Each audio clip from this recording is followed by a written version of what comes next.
আলাইকুম, সবাইকে জুমা মুবারক। আজ পবিত্র জুমা।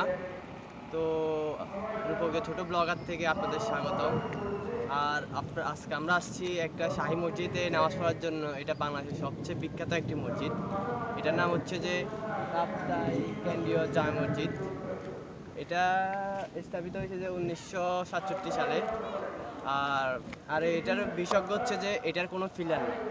তো আজকে আমরা আপনাদের এই মসজিদটা দেখানোর জন্য আনছি। এই মসজিদটা আমাদের কেপিএম এর মানে পুরো বাংলাদেশেরই একটা সবচেয়ে ঐতিহাসিক মসজিদ। এটার কারণ হচ্ছে যে এটার কোনো ফিলার নাই, এটা ফিলার টিলার নাই। এই কারণে চলেন আমরা আমাদের মসজিদটা একটু ঘুরে আনি।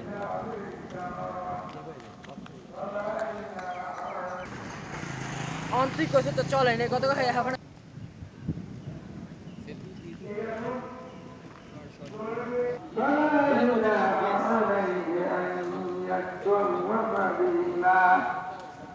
ومن تطوع خيرا فإن الله شاكر عليم। আমি লক্ষ্য করেছি অনেকে মুখস্থ জানে না, তখন ছোট ছোট বই আছে, এই বই দেখে দেখে পড়ে, মুখস্থ নাকি। আমি আমার স্ত্রীকে বললাম, তুমি আমার সাথে সাথে পড়ো। আমি একটু বড় করে পড়তাম, ও আমার সাথে সাথে পড়তো। একজনের পড়া শুনে শুনে আরেকজনে পড়তে পারে, এতে কোনো রকম অসুবিধা নাই। আল্লাহুম্মা সাল্লি আলা সাইয়্যিদিনা মাওলানা মুহাম্মাদ ওয়া আলা আলি সাইয়্যিদিনা মাওলানা মুহাম্মাদ। ওদিকে ৬০ ফরজ,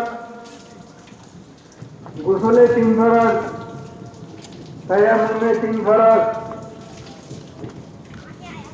নামাজে আরকান আহকাম ১৩ ফরজ, নামাজের বাইরে ৭ ফরজ। আমরা এখন মসজিদে এন্ট্রি পয়েন্টে আসছি, মসজিদে ঘুরে আসি। নামাজের নিয়ত করা ৫১টা, সুন্নতে মুআক্কাদা ১২টা। আসলে এখন হয় ফজর ফরজ, ফজর ৩ ফরজ, ফজর ৩ ফরজ। এগুলি প্রত্যেক মুসলমানের দ্বারা একান্ত কর্তব্য। যদি ফরজ না হয়ে থাকে তাহলে জানতে হবে, আবার অন্যকে এটা শিক্ষা দিতে হবে, বলতে হবে, ভাই আপনি ফরজ করছেন, ফজর কখন অনেকে শেখাবেন, ওয়াজিব হলে ৬টা, এর দ্বারা ভাষা এগুলো শিখতে হবে, শিখে এবং তার সাথে সাথে আমল করতে হবে।